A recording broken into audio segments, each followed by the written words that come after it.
đặt của mình người ta lời giờ còn nhạc người này đấy một thằng nhạc lô đấy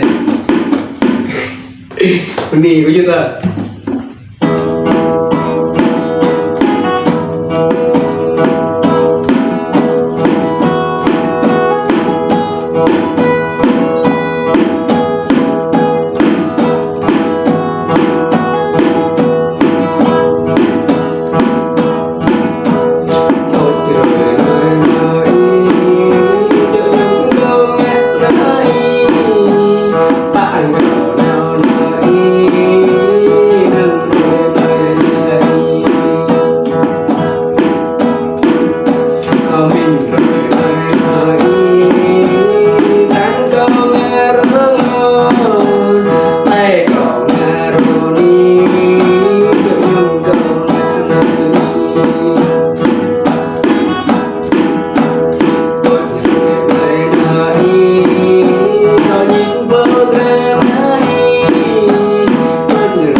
mọi người thật gặp chúc nha, nhưng mà Thìn chưa có quen đánh cái này á, khó lắm.